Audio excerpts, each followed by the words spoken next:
And now, the best 60-ish seconds of your week. Saturday morning and another unedited, unscripted, unrehearsed best 60-ish seconds of your week.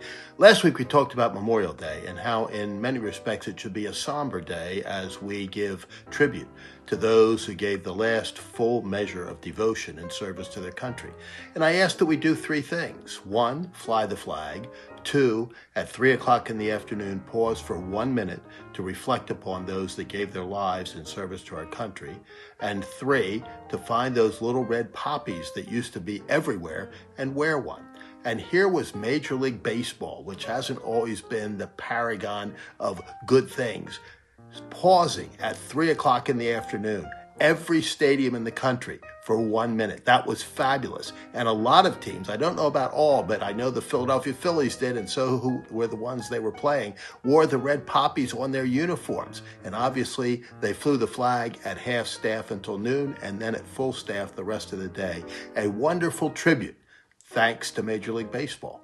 And this week, another primary, this time deep in the heart of Texas, where incumbent Senator John Cornyn was roundly defeated in the runoff there among Republicans by Ken Paxton, the Attorney General. This wasn't even close. It was expected to be. Cornyn outspent Paxton dramatically, and yet when the results were told, it was roughly 2-1 in favor of Ken Paxton over John Cornyn. Now, this was largely, I won't say exclusively, but largely on the strength of Donald J. Trump's endorsement of Ken Paxton. It carries a lot of weight. He's 100% in both House and Senate races this year, where he weighed in on contested primaries. But there is another side to this. Every action has equal reaction. And look at what the U.S. Senate is going to be now as some key votes come along. He vanquished Cassidy last week, Cornyn this week.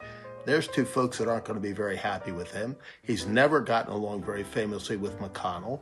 Murkowski votes against him largely on philosophical grounds, and Collins because she's politically in trouble and has to walk a very tight and fine line. She'll ultimately want President Trump's endorsement, and I hope she gets it because the alternative to Susan Collins is yet another communist Democrat.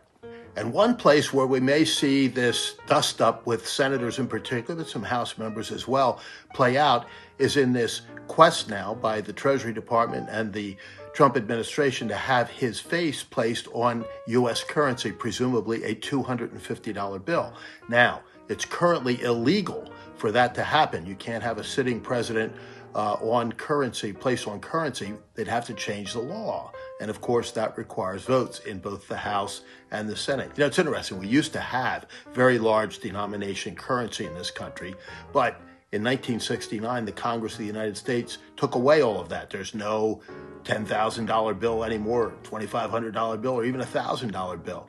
Those were all done away with because the Congress was concerned about misuse of them, in particular that they could easily be counterfeited, huge denomination bills. So now the largest bill in circulation is a $100 bill.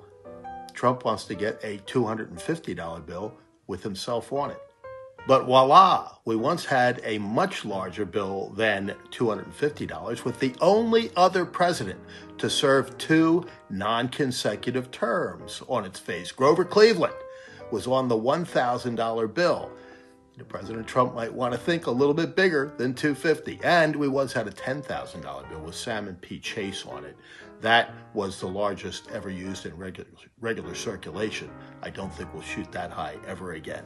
And a week ahead, as we look to the future, the Belmont Stakes, running again this year at Saratoga as they reconstruct Belmont Park. We'll be back there, I think, next year, so we'll be talking about that next week, and we hope all of you will be talking about the joys of summer as we get into the heart of it, the best time of year. And for now, that is the best 60-ish seconds of your week.